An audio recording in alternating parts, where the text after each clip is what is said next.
Number 1. Early check-in fees. One of the biggest things most people don't understand is that just like with any other hotel anywhere across the globe, there are check-in times.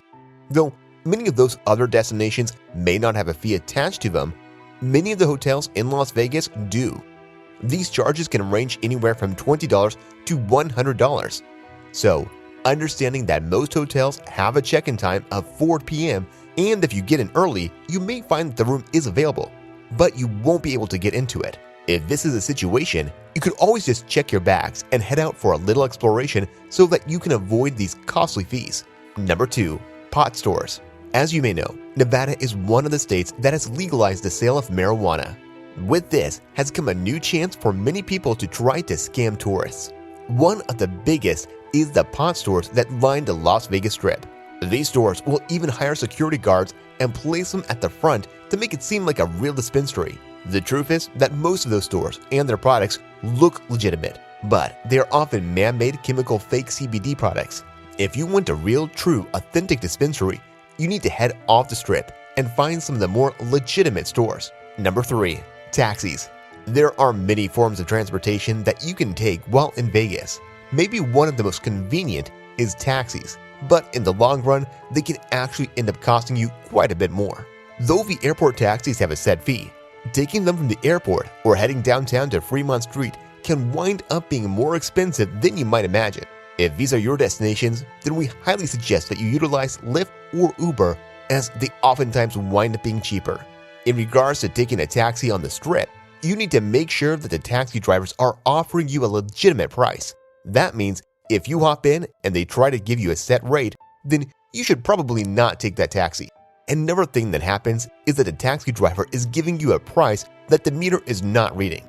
If either of these two instances happens, make sure you take down the taxi driver's number and report them. Number 4. Club promoters. Club promoters are not about sending people out onto the Strip to bring people into their club. Oftentimes, these individuals are going to offer you a chance to be put on a VIP list. To do this, they're going to ask you for your name and phone number. There are some people out there, though, that use this as a way to scam tourists. If this promoter offers you things like a table service or a wristband for a fee, then this is most likely a scam. They are not working for the hotel clubs, as promoters are always free. Number 5. Busking. If you've traveled anywhere in the world, you know that there are tons of street performers or buskers out there. In Las Vegas, it's no different. There are buskers everywhere, and they will try to sell their creative services. Whether it be singers looking for you to tip them in their hat, or people dressed as superheroes, these buskers are intending to make money. So, to stay away from unwanted charges or tense situations, make sure that if someone offers to take a picture with you, that you ask if there's going to be a charge. Many of them will wait until you've taken the picture and then tell you that they need money for it. Some of them charge upwards of $100. If you like what they're doing, you can of course tip, but stay away from those that are looking for those exorbitant fees. Number 6. ATM fees.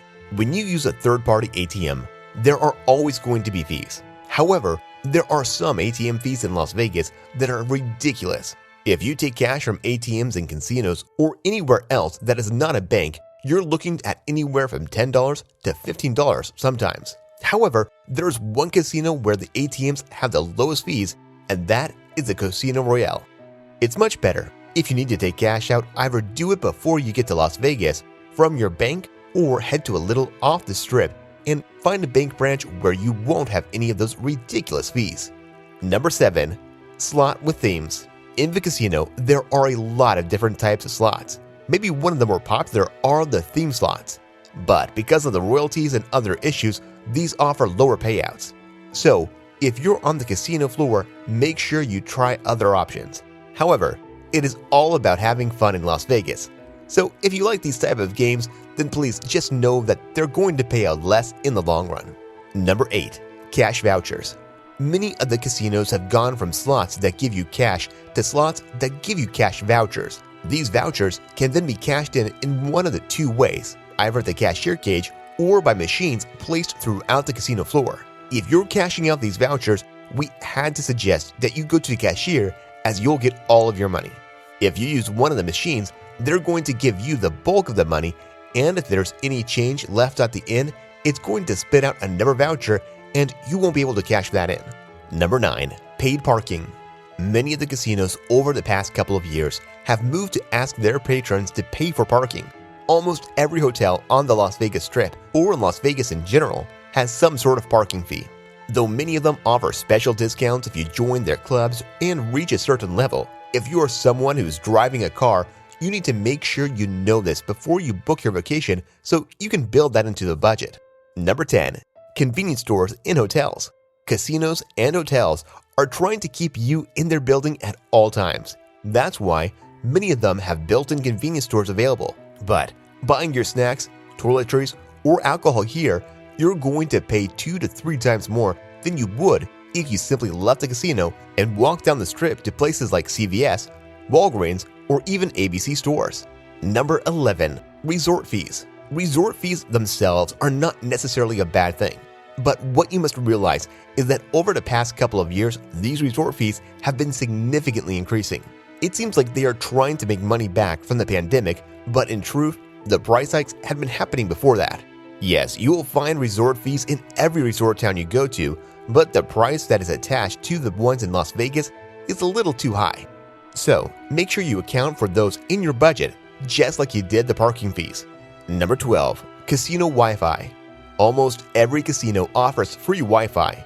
The problem is that many of them have extra fees attached to them and rules and guidelines that could potentially cause problems if you're someone who has multiple devices. For instance, Caesar's Palace offers free Wi-Fi but only allows you to connect 2 devices. Once you've connected those devices, any other device that connects to it is going to charge an additional $15. On top of that, the Wi-Fi is not that great. Number 13. Pricey drinks. It shouldn't be a big surprise, but alcohol is a big deal in Las Vegas.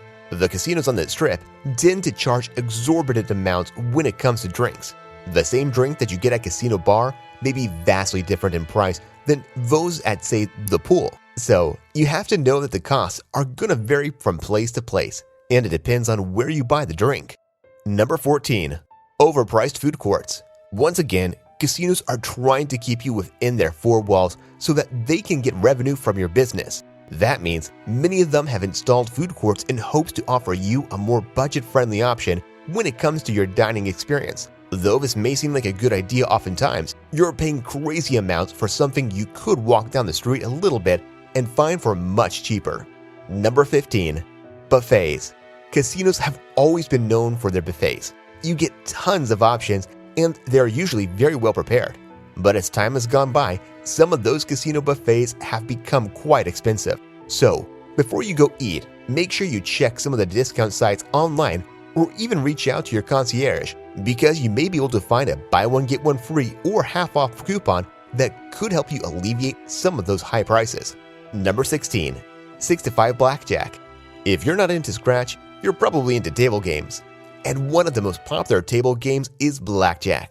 There are 2 variants on Las Vegas. You either have a 3 to 2 or a 6 to 5. If you come to a table and they're playing a 6 to 5, you should walk away and find yourself a 3 to 2. This type of game is more in favor of the house winning, and that means you're more likely to lose your money.